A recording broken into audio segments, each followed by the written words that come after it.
Hi guys, Saraswati পুজোর short video নিয়ে তোমাদের সামনে চলে এলাম। জানি দুদিন আগে সরস্বতী পুজোটা শেষ হয়ে গেছে। আমি দুদিন লেট করলাম, কিন্তু তবুও তোমাদের কাছে সরস্বতী পুজো বাড়িতে করেছি সেটা যদি না শেয়ার করি তাহলে তো আমার ভালোই লাগছিল না। তাই চলে এলাম। দেখো, আমি এখন সকালবেলায় স্নান ধান করে তখন আলপনা এঁকে নিচ্ছিলাম, আর আমার ছেলে ভিডিওটা করে দিচ্ছিল। আর তার সাথে সাথে আমার ঠাকুর দেবতা যারা রয়েছেন, আমার শম্ভুনাথ রয়েছেন, আমার গোপাল রয়েছে, ঠিক আছে, তাদেরকে একদম স্নান ধান করিয়ে কি সুন্দর গহনা পরিয়ে সুন্দর পোশাক পরিয়ে বড় মাকে ফুল টুল দিয়ে তাদেরকে মিষ্টান্ন ফল দিয়ে একদম সুন্দর করে তাদেরকেও কিন্তু একদম গুছিয়ে রেডি করে দিয়েছি। কারণ এরপরে আমার ছেলে মা সরস্বতীর পুজো আরাধনায় বসে যাবে।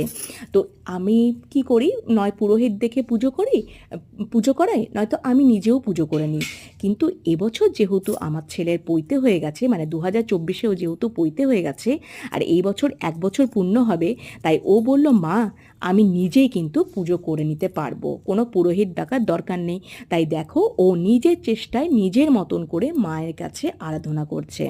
ঠিক আছে, ওর প্রথমবার এটা ও নিজে নিজে কিন্তু পুজো করার চেষ্টা করছে। তাই জন্য আমি ওকে উৎসাহ দিয়েছিলাম, ঠিক আছে তুমি অবশ্যই পারবে। আর আমি ওকে একটু হেল্প করে দিয়েছিলাম, কিসে, একটু আলপনা দেওয়াতে হেল্প করে দিয়েছিলাম, হ্যাঁ, একটু ফল কাটাতে ওকে হেল্প করে দিয়েছিলাম।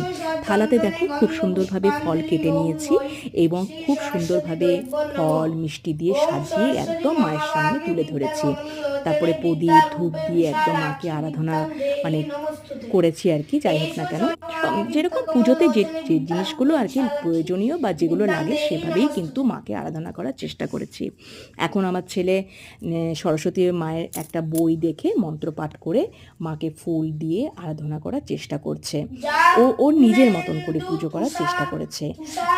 এরপরে যখন এই পুজো হওয়ার পরে একটু মাকে ঘন্টা বাজিয়েও আরাধনা করে নিয়েছিল। ঠিক আছে, ওকে আমি মানে পঞ্চপ্রদীপ বা ধূপ এ সমস্ত দিতে দিইনি, কারণ যদি বাই চান্স যদি একটু বিপদ আপদ হয়ে যায়, তাই জন্য ওকে কিন্তু এই সমস্ত কিন্তু ধরতে দিইনি। তাই ও ঘন্টা বাজিয়ে মাকে এবং মা সরস্বতীকে এবং সমস্ত ঠাকুরকেও কিন্তু আরাধনা করে নিচ্ছে। আর এটা হচ্ছে দ্বিতীয় দিন। দেখো, দ্বিতীয় দিন যেহেতু আমার ছেলে স্কুল ছিল, তাই জন্য আমি দধিকর্মাটা করে নিয়েছিলাম, সুন্দর করে আলপনা দিয়ে নিয়েছিলাম স্নান ধান করে। আর এখানে দেখো থালাতে ভোগ সাজিয়ে নিয়েছি, দই চিড়ে মুরকি খই বিভিন্ন ফল গুড় মিষ্টান্ন সব কিছু দিয়ে মায়ের কাছে একদম তুলে ধরেছি। তো তোমাদের কেমন লাগলো এই শর্ট ভিডিওটা সরস্বতী পুজোর, অবশ্যই কমেন্ট করে জানিয়ে। যদি ভালো লাগে তাহলে লাইক শেয়ার অ্যান্ড সাবস্ক্রাইব করে দেবে। সবাই ভালো থাকবে। শুভরাত্রি। টাটা।